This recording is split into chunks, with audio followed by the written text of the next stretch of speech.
Hi mayam ngasi video asidi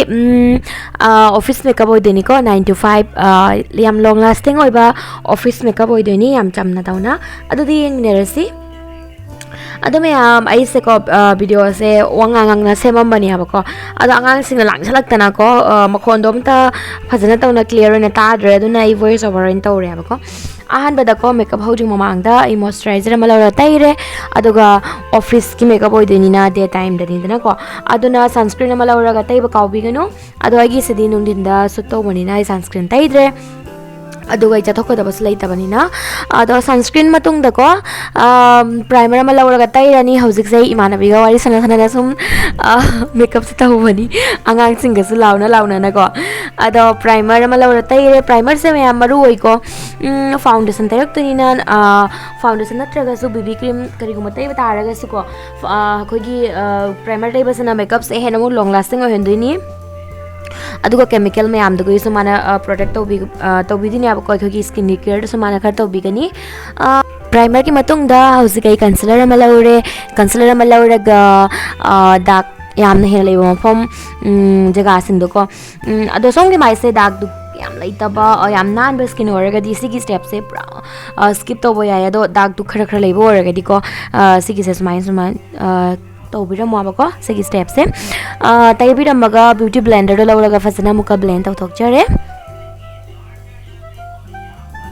ado mayam hojiki foundation ki mahutta ko bb cream cc cream any somna pamjaba masum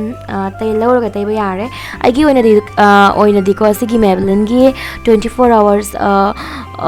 full coverage foundation je ko sigi se mayam free abako full coverage bb abako aduga hai yam long lasting to hen bako aduna sigi se full coverage foundation ni na ko yam lowbagi mathau ta de pam kha lawraga yengo mayam aina do tawna yamna lik na tawna ko sumaina maisel oina thungna ba samdok pirani aduga fajana hojiki beauty blender lawraga muka blend tawthok jarani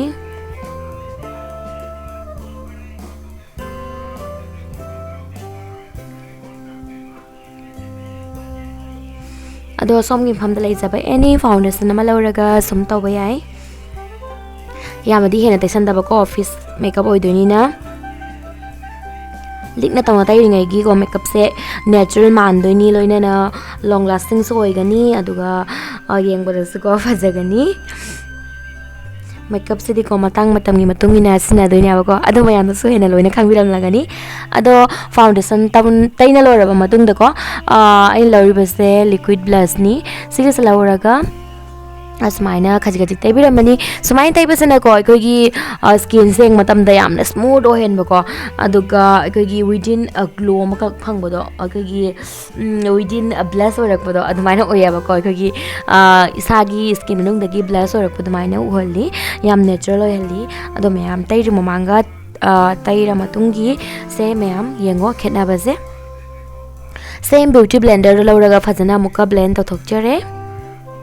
set to bose amaru ore ko hojik sadi yam saidana ko sabani na ko compact na set to bose yam darkar tai aduna afaba compact amasina view sinaraga fajana blend fajana set to view natragadi humang najara tarakpada makeup slow ko lagtoi ni aba aduna set to bose amaru ore hojikti olang thani na hena maru ore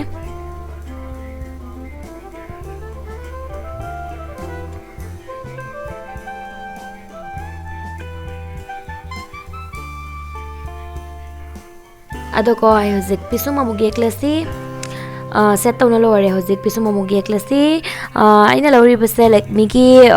brown kajal ni aba sigi je ado pisum oina sum eyebrow pencil na sum sina basu yae ba ko brown kajal brown color ni na ado ahan bagi smaina ina yakchare aduga ina hojik sigi powder se hojiki to di cream product ni na ko yamna hena long lasting oi da basu yai aduna ina hojiki mathak tu ga ko sigi eyebrow kit asidagi powder se na ko amuka smaina set to bire se orake di egi pisum se hena mu long lasting orani yek lora matung da spoolie malawraga I fajana hatok charani ado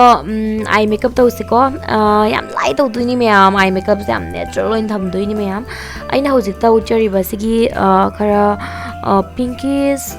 hai pink haigadra brown haigadra sumai tawbo yam chamba warm oiba color se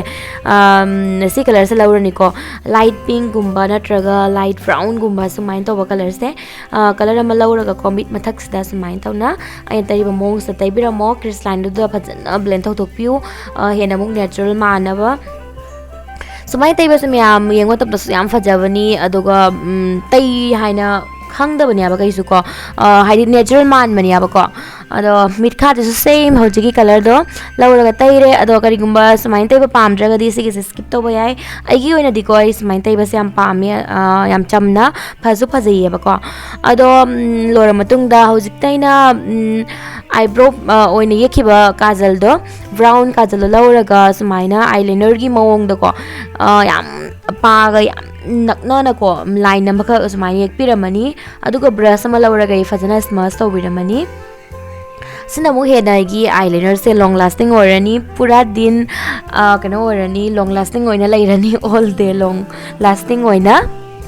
ado sumai smudge tawlora matung da inner corner tang ta highlighter ama lauraga ko yam likna tawnai inner corner se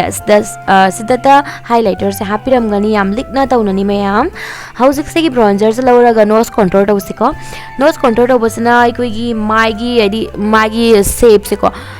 fajahan mani yeng matam da ko hoina ton fajabai se ko aduna nose contour se sumai hairab hairab khak tawrani